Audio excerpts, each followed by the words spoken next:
누구며 여호와의 입의 말씀을 받아서 선포할 자가 누구인고 이 땅이 어찌하여 하며 광야같이 불타서 지나가는 자가 없게 되었느냐.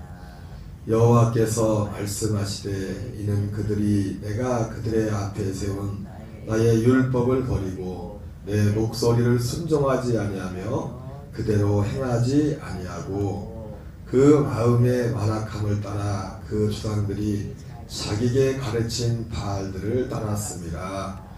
그러므로 만군의 여호와 이스라엘 하나님께서 이와 같이 말씀하시니라. 보라, 내가 그들 곧 이 백성에게 쑥을 먹이며 독한 물을 마시게 하고 그들과 그들의 조상이 알지 못하던 여러 나라 가운데 그들을 흩어버리고 진멸되기까지 그 뒤로 칼을 보내리라 하셨느니라. 만군의 여호와께서 이와 같이 말씀하시되 너희는 잘 생각해보고 곡하는 부녀를 불러오며 또 사람을 보내 지혜로운 부녀를 불러오되 그들로 빨리 와서 우리를 위하여 애곡하여 우리의 눈에서 눈물이 떨어지게 하며 우리 눈꺼풀에서 물이 쏟아지게 하라. 이는 시온에서 통곡하는 소리가 들리기를 우리가 아주 망하였구나. 우리가 크게 부끄러움을 당하였구나. 우리가 그 땅을 떠난 것은 그들이 우리 거처를 헐었음이로다 함이로다. 부녀들이여 여호와의 말씀을 들으라.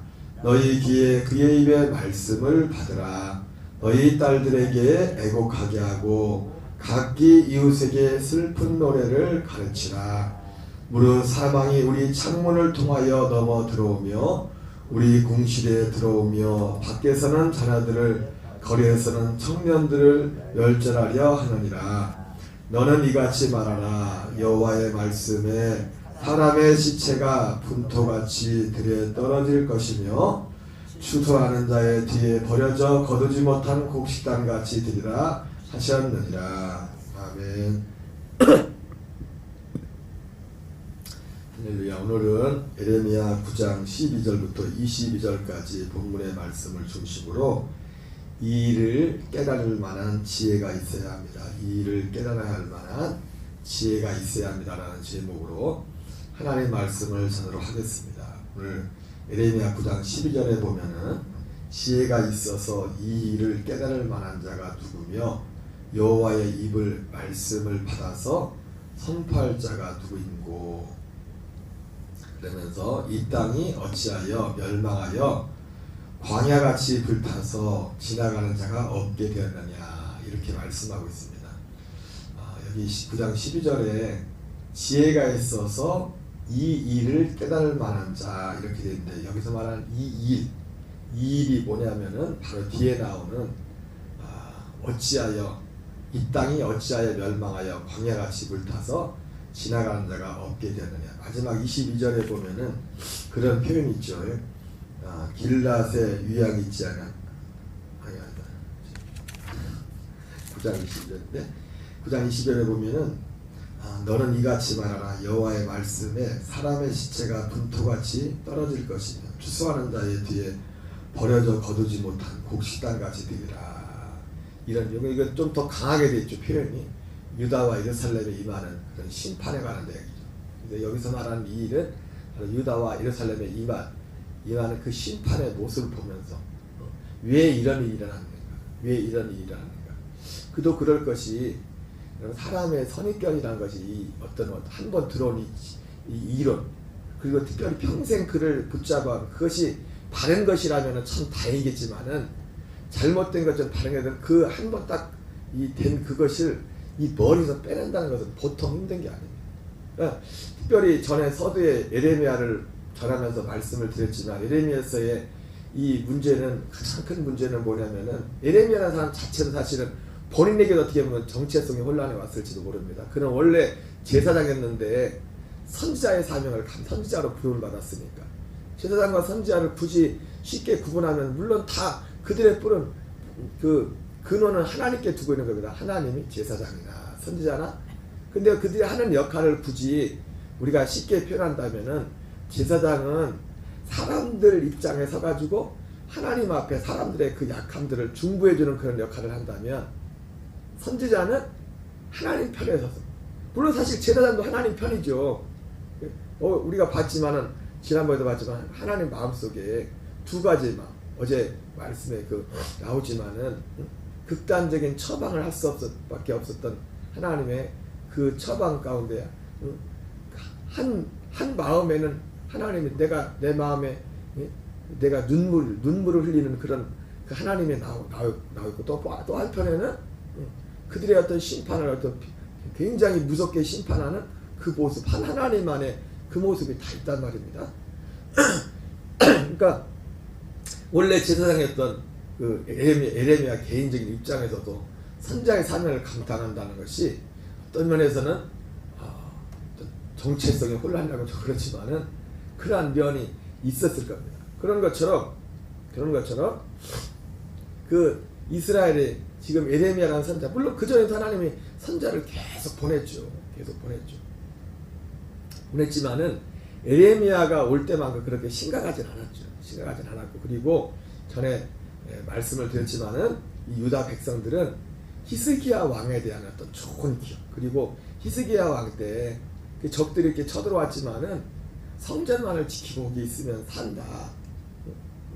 그리고 앞에도 그 앞부분에서 읽다 그 부분이 나오지 않습니까? 이 성전에 대한 성전신, 법궤에 대한 신, 실로와 같이 아무렇게나 살아도 법궤만 이끌고 가면은 전쟁에서 승리할 수 있다는 것처럼, 그래서 블레셋 전쟁에도 법궤를 앞서서 간 거 아닙니까? 완전히 법궤도 뺏기고 홈리와 비나스도 죽고, 그리고 수많은 그 이스라엘의 청년들이 시체, 광야의 시체로 이제 다 사라져버리는 그런 일들이 있었죠. 그런 어떤 이 하나의 생각이 이렇게 꽉 잡고 있어가지고 그 동전의 양면 같은 한 면을 보지 못해. 그래서 이런 일을 당하면서도, 그러니까 이런 일을 당하면서도 왜 일이 일어난지를 모르는 거예요. 왜 일어난지를 깨닫기 힘든 거예요. 왜? 자기의 생각 속에, 그들의 오랜 동안 생각 속에 자리가, 그들이 가졌던 생각이 다 틀린 건 아니에요. 사실은요. 어떤 신앙에서 한 면이기 때문에 다 틀린 건 아닌데, 근데 또 다른 한 면은 제사장의 사명이 필요하듯이 선지자의 사명도 필요한 겁니다. 우리도 오늘날 우리 안에 이 두 가지. 왜 그렇습니까? 우리가 생명이 하나밖에 없는 게 아니잖아요. 생명이 두 가지잖아요. 지금 우리가 거듭난다도 하나님의 아들의 생명이 있고, 또 하나님의 생명을 거스르는 생명이 또 같이 역사하고 있잖아요. 그러니까 이 두 가지 이런 작용들이 있기 때문에 우리가 한 면만을 생각할 수 없다는 거예요. 물론 이제는 우리가 집중해야 될 것은 기준은 하나님의 생명이죠. 생명에 우리의 모든 것을 기준을 두고 있어요. 내가 회개하는 것도, 우리가 진정한 회개의 생명, 오늘 우리가 찬양도 불렀지만 멀고 험한 이스라엘, 돌고 돌아서 하나님에 돌아온 것처럼 우리가 있어야 될 곳은 그리스도 안인데, 그리스도 안에 있으면 우리의 마음이 여기저기 사실 방황하지 않습니까? 겉으로 볼 때는 항상 똑같은 것 같은데도 마음이 방황을 해버리면 마음이 근심이란 방황의 모습, 또 세상에 대한 어떤 허영심, 이런 수많은 것들이, 이런 모든 것을 이길 수 있는 것은 뭐냐면 오직 복음밖에 없어요. 그분의 생명 안에 내 속을 아무리 들여다봤자 내가 힘쓴다고 그거 없어지는 게 아니에요. 오직 복음을 믿음으로, 진리를 믿음으로. 그래서 가장 큰 죄는 주님의 복음을 믿지 않는 거예요. 어쨌든 오늘 중요한 핵심은 뭐냐면, 예루살렘, 이 유다 예루살렘 멸망을 시킬 때 이 일을 깨달을 만한 지혜를 가진 자들이 없었다는 겁니다. 왜 그런지. 하나님이 에레미야를 보낸 것은 그것을 가르쳐 주려는 거예요. 그 지혜를. 이 일을 깨달을 만한 자가 누구며 여호와 입의 말씀을 받아서 선포할 자가 누구인가. 이 땅이 어찌하여 멸망하여 광야같이 불타서 지나가는 자가 없게 되었느냐. 여호와께서 말씀하시되 이는 그들이 내가 그들의 앞에 세운 나의 율법을 버리고 내 목소리를 순종하지 아니하며 그대로 행하지 아니하고 그 마음의 완악함을 따라 그 조상들이 자기의 가르친 바알들을 따랐습니다. 이런 우리가 참된 복음을 따르지 않으면 우리도 바알들을 따를 수밖에 없습니다. 그 바알이라는 그 시대 같은 형상, 그런 형상을 따르지는 않겠지만, 여러분 우상 바알이 뭡니까? 방금 말했던 것처럼 눈에 보이는 것보다 가장 깊숙한 거 뭡니까? 우리 속에 있는 한없는 세상적인 근심, 그리고 우리 속에 있는 세상적인 허영심, 그리스도 밖에서 행하는 모든 것들은 사실은 바알을 행하는, 바알을 쫓아가는 거예요. 요한복음 6장에 예수님께서 오병이어 기적 후에 가버나움 회당으로 쫓아왔던 수많은 무리들을 향해서 너희가 나를 따라온 것은 표적을 보고 믿은 것이 아니라 먹고 배부른 까닭이라, 그렇게 말씀하시면서 썩을 양식을 위하여 일하지 말고 영생하도록 있는 양식을 위하여 일하라, 이렇게 말씀하고 있습니다. 바로 영생하도록 하고 있는 그 양식, 그 예수님께서는 그 양식, 그것을 벗어나면 우리가 원하지 않아도 우리는 바알을 쫓아갈 수밖에 없어요. 그 사람들이 바알을, 사실은 그 오병이어 사건 이후에 예수님은 이는 세상에 오실 그 임금이다, 세상에 오실 그 선지자다 말하면서 예수님을 임금 삼으려고 했죠. 그죠? 그들의 그 동기 자체가 그것이 바로 바알을 쫓는 거예요. 바알. 예수님이 그들 향해서 썩을 양식을 위하여 일하지 말라고 했을 때 그 썩을 양식을 위하여 일하는 게 뭐예요? 그게 바알을 쫓아가는 거다. 바알을. 그래서 영생의 말씀이 그들 속에 들어갈 곳이 없는 겁니다. 그래서 가버나움 회당에서 예수님이 이 영생의 말씀을 말했을 때 사람들이 그들을 따라간 겁니다. 그 마음의 완악함을 따라. 그것이 그들의 그 마음의 완악함이에요. 우리가 볼 때는 그냥 그런가 보다, 우리는 저러지 말아야지, 베드로처럼 우리는 주여 영생의 말씀이 주께 있으면 우리가 누구에게로 가오리까, 이렇게 베드로처럼 해야지, 그렇게 우리가 평범하게 생각했지만은 그들의 예수님을 따라갔던 그들의 행동은 꼭 뭐가 같냐면 오늘 14절에 나오는 그 마음의 완악함을 따라서 그 조상들이 자기에게 가르친 바알들을 그냥 따라간 거예요. 똑같은 겁니다. 똑같은 거. 그리고 실제로 결론적인 말씀이지만 이 일을 깨달을 만한 지혜가 있어야 된다. 이 일을 왜 이런 일이 일어나는지, 이 지혜는 여기 보니까 여호와께서 말씀하시되 이는 그들이 내가 그들의 앞에 세운 나의 율법을 버리고, 이 하나님이 이들이 가르친 율법이 뭡니까? 앞에서 나오는 애적 길 선한 길이에요. 쉽게 말하면 애적 길 선한 길. 근데 예루살렘의 문제는 뭐라 했어요? 그 애적 길 선한 길을 하나님이 사실은 그들이 성전이나 결국 제사 드리는 거나 이런 것들 다, 제물이나 이런 것들도 다 그 율법 안에 있는 거죠. 율법 안에, 다 율법 안에. 근데 그래서 하나님이 원했던 것이 제사 지내는 거, 제물을 내가 원하는 게 아니다. 제물, 제사를 원하는 게, 그 제물, 제사와 제물도 어디에 있는 거예요? 하나님 말씀 안에 있는 거예요. 말씀 안에 있는 한 일부분이지. 그래서 하나님이 그들이 말하기에 내가 제사와 제물을 원하는 게 아니라 내 말 듣는 걸 원한다고 했다. 근데 그들은 이것만 붙잡고서 정작 하나님의 말씀의 모든 것들을 그냥 다 버려버린 거죠. 그런 상황을. 나의 율법을 버리고 내 목소리를 순종하지 아니하며 그대로 행하지 아니하고. 여러분, 하나님이 이제 우리에게 주신 율법은 하나입니다. 생명의 성례의 법 하나예요. 지금은 생명의 성례의 법으로 시하는 시대예요. 물론 생명의 성례의 법을 만나려면 사실은 율법을 먼저 만나야 돼요. 율법을 만나서 거기가 자기가 주인 자기의 절망, 자기에 대한 절망, 죄에 대한 절망이 있어야 그리스도께로 가게 되지만, 하나님이 우리에게 주는 법은 뭐예요? 생명의 성례의 법, 생명의 성례의 법이죠. 그 법.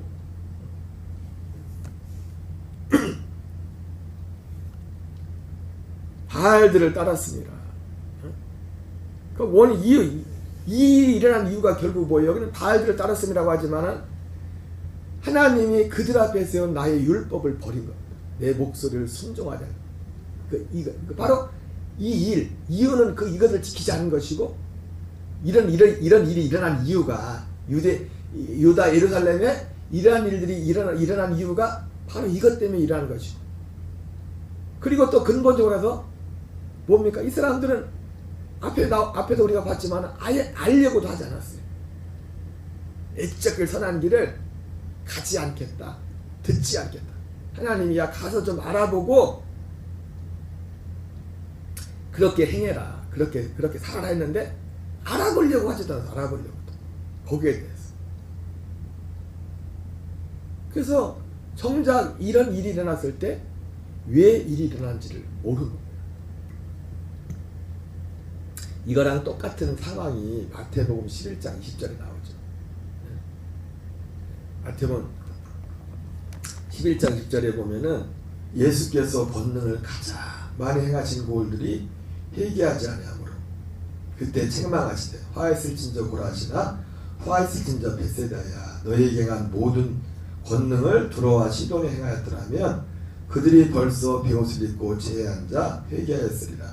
내가 너희에게 이르노니 심판날에 두로와 시돈이 너희보다 견디기 쉬우리라. 가보랑 고라신 벳세다를 향해서 하나님이 책망하시는데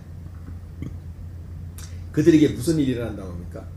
심판날에 두로와 시돈이 소돔이 너희보다 견디기 쉬울 것이다.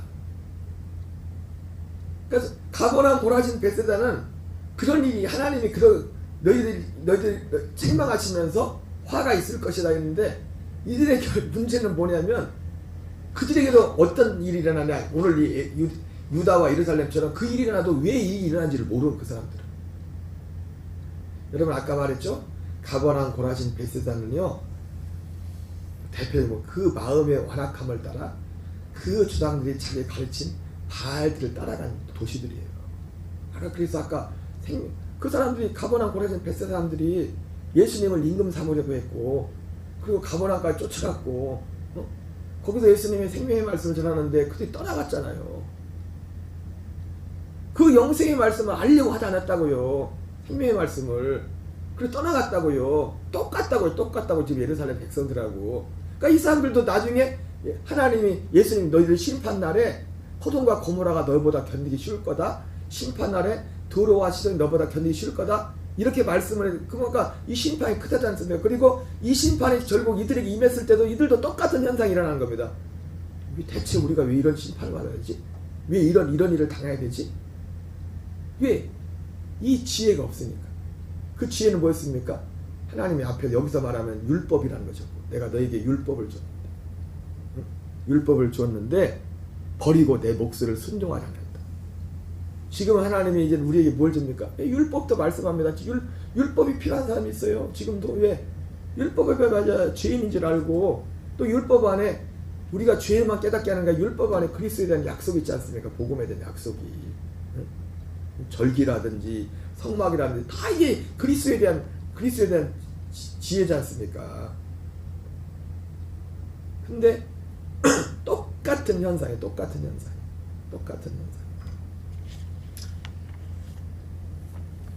25절 이하의 마태복음 11장 25절이 돼 그때 예수께서 대답하여 이르시되 천재 주제이신 아버지여 이것을 지혜롭고 슬긴 자에게 숨기시고 어린아이에게 나타나심을 감사하여이다.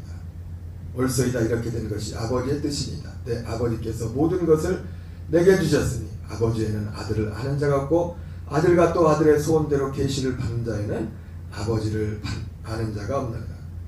아들의 소원대로 주시는 그 계시가 결국 뭡니까? 여러분 지금 마태복음 11장 20절부터 9절까지 그 내용 그대로 딱 그것이 딱 요한복음 6장 그 내용이라고 그래요. 스토리로 하면 그 스토리라고 해요.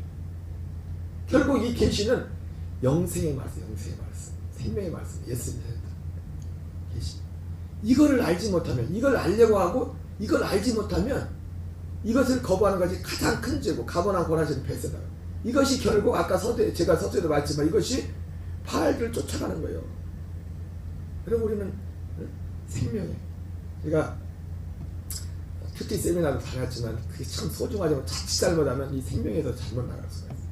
우리는 생명에 집중해요. 이 복음에 집중해요. 그 생명 안에서 그분의 소리를 들어야지. 그런 어떤 하나의 과정에서 어떤 필요성에서 있으시겠지만 자칫 잘못하면 내가 육체를 시작했다. 성령으로 시작했다. 육체를 마치는 그런 결과를 나올 수 있어요. 네. 거기는 이 약속을 말하지 않거든요. 이 진리에 대해 말하지 않거든요. 소중하고 귀한 것이죠. 그 마음의 완악함을 따라 그 조상들이 자기의 가르친 바알들을 따랐습니다. 결국 이 지혜. 여러분 성경 우리는 이제 믿음이 오기 전에는 지금 율법 앞에서 이렇게 싸움을 했겠지만은 지금은 사도 바울이 말한 것처럼 믿음이 온 시대에 살고 있단 말이에요. 믿음이 오기 전과 믿음이 오기 온 그 믿음은 뭡니까? 이 하나님 아브라함의 약속은 그 약속이 믿음이란 말이에요. 그것이 온 거. 이것을 알지 못하면 이 안에서 행하지 못하면 오늘 우리도 결국 어떻게 됩니까? 가버나움 고라신 베스다에게 예수님이 책망했던 거죠. 그 책망이 우리의 책망이 되는 거죠. 그 화가 우리의 화가 되는 것이죠. 그것이 유다와 예루살렘에 임한 그 하나님의 심판이 우리의 심판이 되는 거예요. 그러면서 왜 이렇게 된지 왜 우리에게 이런 일이 일어나는지 15절부터 마지막 22절까지는 이것을 알지 못한 이것을 거절한 유다와 예루살렘에 대한 어떤 심판의 그 결과들에 대해서 다시 말씀하고 있어요. 그리고 마지막 그 17절부터 22절까지는 심지어 뭐랍니까? 우는 사람, 장례식장 때 곡하는 사람들, 그 사람들을 가서 좀 연습을 하라. 그게 뭡니까? 곡할 날이 온다는 거예요. 곡할 날이. 그 준비하라. 이 지혜가 없어. 이걸 알지 못. 너희들 이것을 알지 못하기 때문에 그래서 아까 우리가 읽었던 것처럼 22절에 너는 이같이 말하라. 여호와의 말씀에 사람의 시체가 분토같이 들에 떨어질 것이며 추수하는 자의 뒤에 버려져 거두지 못한 곡식단같이 되리라 하셨느니라. 이런 결과가 나올 것이라. 이런 결과 너희들이 이것을 이 일이 왜 일어나는지 이 지혜가 없어서 이 지혜를 깨달아서 그리고 가서 이것을 선포할 자가 있어야 되는데 그래서 에레미야를 보낸 거죠. 그죠? 근데 에레미야 말 그거를 에레미야는 이 일을 알고 있었어. 이 일을. 근데 이것을 알지 못한 그들의 결말은 이렇게 될 거냐. 그래서 곡하는 사람을 초청해서 우는 연습 좀 해요. 왜? 이런 일들이 일어날 것이니까. 우는 연습 좀 하라. 그렇게 말씀한 겁니다. 여러분, 이 일을 깨달을 만한 지혜는 있어도 되고 없어도 되는 게 아니에요. 반드시 있어요. 반드시. 우리는 가버나움과 고라신과 베스다처럼 그들의 주당처럼 우리의 어떤 그런 잘못된 이런 하나님의 이 책망까지 되는 믿음에서 사람의 조상들의 그 길을 따라가면 안 됩니다. 그들이 그의 마음을 완악하게 하여 주의 말씀을 순종하지 않던 그들처럼 가지 않고 주님의 그 말씀, 그 주님의 그 말씀은 아들의 소원대로 주시는 그 계시. 사실은 이 지혜는 이 계시와 관련 이 계시. 여러분 계시는 딱 하나밖에 없어요. 예수 그리스도의 계시 그거 하나밖에 없다. 예수 그를 통해서 우리 안에 이루시는 우리의 마음에 할례를 행해서 옛사람을 죽음에 넘겨주고 하나님의 생명으로 살게 하는 그 계시밖에 없다. 그 계시. 이 땅에 우리가 살아가는 동안 그리고 마지막에 여기에 따라서 다시 오셔서 심판하시고 하나님 나라 유업을 받자 유업을 얻게 하고 양과 염소를 왼편에 가는 남은 그거밖에 없다. 그거밖에. 오늘 한 해를 마무리하면서 우리의 삶을 하나님 이 지혜 안에 살게 하십시오. 오늘도 겸손히 주님 앞에 우리의 마음을 낮추고 오직 하나님의 생명을 사모하는 그리스도의 그 생명으로 나아갈 수 있는 저와 여러분 되시기를 주의 이름으로 축원합니다. 우리 주기도문으로 마치겠습니다. 하늘에 계신 우리 아버지여 이름이 거룩히 여김을 받으시오며 나라 임하옵시며